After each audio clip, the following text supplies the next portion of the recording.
Hello বন্ধুরা, সবাইকে আজকের ব্লগে স্বাগতম। আজকে আমরা পাবনার এই পরিত্যক্ত জমিদার বাড়ি দেখাবো। এর প্রাচীন ইতিহাস সত্যি অদ্ভুত। চলুন তাহলে একসাথে ঘুরে দেখি। তো আমার সাথে আছে আমার তাশরিফ ভাই। চলুন আমরা তারাশ জমিদার বাড়ি বা তারাশ ভবনের ভিতরে আমরা একটু প্রবেশ করি, দেখি আমরা সংক্ষিপ্ত ইতিহাস আপনাদেরকে দেখাতে পারি কিনা। পাবনা শহরের প্রাণকেন্দ্রে অবস্থিত তারাশ জমিদার বাড়ি বা তারাশ ভবন এই অঞ্চলের অন্যতম প্রাচীন ঐতিহাসিক ঐতিহ্যবাহী স্থাপনা। এটি তারাশ রাজবাড়ি নামেও পরিচিত। তো আজকের এই ভিডিওতে আপনাদেরকে দেখাবো এই সংক্ষিপ্ত একটা ইতিহাস। তারাশ জমিদার বাড়ি বংশের পূর্বপুরুষ ছিলেন বসুদেব, যিনি তৎকালীন বগুড়া জেলার চান্দাইকোনার নিকটবর্তী কুদলা গ্রামের কাস্তাই জমিদার পরিবারের সন্তান ছিলেন। বসুদেব নবাব মুর্শিদ কুলি খানের রাজত্ব বিভাগে চাকরি করতেন। তার সততা ও কর্মদক্ষতায় মুগ্ধ হয়ে নবাব তাকে রায়চৌধুরী খেতাবে ভূষিত করেন এবং তার অনুকূলে তারাশ মহলে জমিদারি বরাদ্দ দেন। এভাবেই এই জমিদার বংশের গোড়াপত্তন হয়। এই বংশের সবচেয়ে বিখ্যাত জমিদারের মধ্যে অন্যতম ছিলেন বনওয়ারি লাল রায় এবং তার দত্তক পুত্র রায় বাহাদুর পুত্র বনমালী রায়। ব্রিটিশ সরকার 1894 সালে বনওয়ারি লাল রায়কে রায় বাহাদুর উপাধিতে ভূষিত করে। 19 শতকের দিকে মতান্তরে 1800 এর দশকে জমিদার বনমালী রায় বাহাদুর পাবনা শহরে এই দৃষ্টিনন্দন প্রাসাদটি নির্মাণ করেন। তারাশ ভবনের স্থাপত্যে ইউরোপীয় রেশনা রীতির স্পষ্ট প্রভাব লক্ষ্য করা যায়।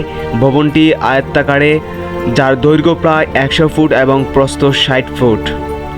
ভবনটির মূল আকর্ষণ হল এর 4টি দৃষ্টিনন্দন কুরিনতিয়ান স্তম্ভ এবং এর অপারের দ্বিতল গাড়ি বারান্দা। ভবনের নিচতলা ও দোতলায় মিলিয়ে 16টি কক্ষ এবং পর্যাপ্ত দরজা জানালা রয়েছে। এই প্রাসাদের প্রবেশদ্বারটি বেশ বিশাল ও ঐতিহাসিক।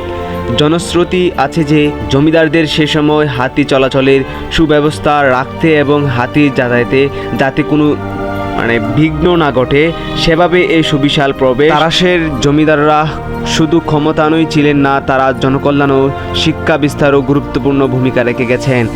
জমিদার বনওয়ারি লাল রায় পাবনা এডওয়ার্ড কলেজ প্রতিষ্ঠায় আর্থিকভাবে সহায়তা করেছিলেন। জমিদার বনমালী রায় পাবনা শহরে ইলিয়ট বনমালী টেকনিক্যাল ইনস্টিটিউট, বর্তমানে বনমালী ইনস্টিটিউট, এবং সিরাজগঞ্জে বনওয়ারি উচ্চ বিদ্যালয় প্রতিষ্ঠা করেন। দ্বিতীয় বিশ্বযুদ্ধের সময় 1942 সালে দ্বিতীয় বিশ্বযুদ্ধে ভয়াবহতা ও আতঙ্কের সময় জমিদার পরিবারের সদস্যরা বেশ কিছুদিন এই তারাশ ভবনে এসে আশ্রয় নিয়েছিলেন।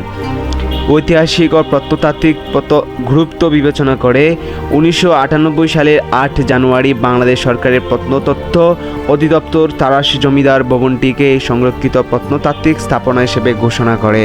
তো এই তারাশ ভবনে ভ্রমণ করে সত্যি আমি অনেকটা মুগ্ধ এবং আনন্দিত যে প্রাচীন ঐতিহাসিক পাবনা জেলায় একটা স্মৃতিস্তম্ভ আছে, সেটা দেখে আমার খুব ভালো লাগলো। আর ভিডিওটি ভালো লাগলে এবং বাংলাদেশের 64 জেলায় বিভিন্ন স্থাপনাগুলো দেখতে আমার পেজটি বা চ্যানেলটি সাবস্ক্রাইব করে রাখুন। ধন্যবাদ সবাইকে ভিডিওটি দেখার জন্য। তো ভাই কেমন লাগলো ভ্রমণ করে? জি ভাই, আলহামদুলিল্লাহ অনেক ভালো লাগলো। তো ভাই আপনার উদ্দেশ্যে আমি কিছু কথা বলতে চাই ভাই। আসলে এটা সবার দ্বারা সম্ভব না, এটা একটা বলতে গেলে এটা একটা সাধনায়, এটা সবার দ্বারাতে সম্ভব হয় না।